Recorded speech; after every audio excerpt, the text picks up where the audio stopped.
Hello guys, কেমন আছেন সকলে? আমরা আজকে নতুন এপিসোডে দেখাতে চলেছি যারা ইপসন প্রিন্টার ব্যবহার করছেন। তো ইপসন প্রিন্টারের আপনারা কীভাবে সেটিং করবেন। তো এই সেটিংস অনেকে পারেন না। তো আমরা এই যে দেখেন ইপসন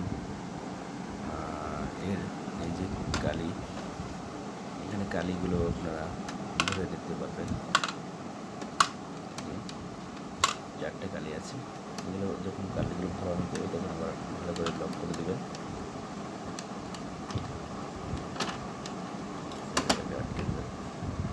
তো আমরা প্রিন্ট বিষয় যখন এখানে যদি আপনার কাগজটুকু বেজে যায় তাহলে এখানে আবার আটকে নিতে পারবেন।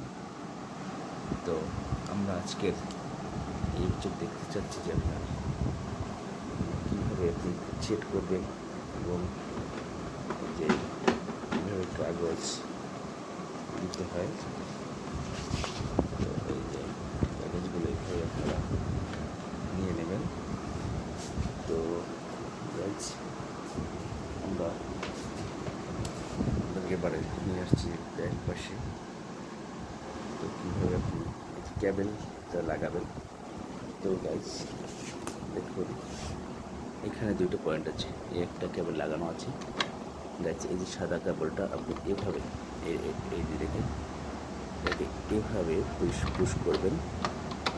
হ্যাঁ, এবারে এই যে কেবলটা আছে এই কেবলটা আপনি এখানে পুশ করবেন। এটা কিন্তু আপনি আপনার পাওয়ার স্টেবিলাইজার আপনার মাল্টিপ্লাগের সাথে দিবেন। এইটা এই যে পয়েন্টটা আছে এটা মাল্টিপ্লাগের সাথে যুক্ত করবেন।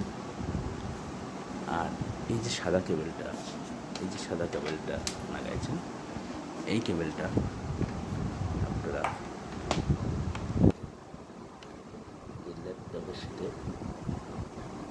কানেক্ট করে দেবেন। এই যে হয়ে গেল। এবারে আমাদের যে কাগজ দেওয়া হয়ে গেল। তো গাইজ এখন যখন আপনি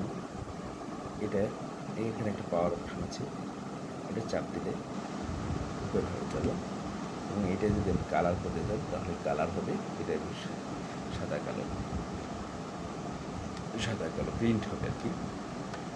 তো এটা ইচ্ছে আমি এটার স্ক্যানার আছে, যদি দেখে কি সুন্দর, যদি স্ক্যান করতে চান এখানে দেখে স্ক্যান করতে পারবেন। স্ক্যানার আছে, স্ক্যান করে। তো গাইজ যে আপনারা দেখছেন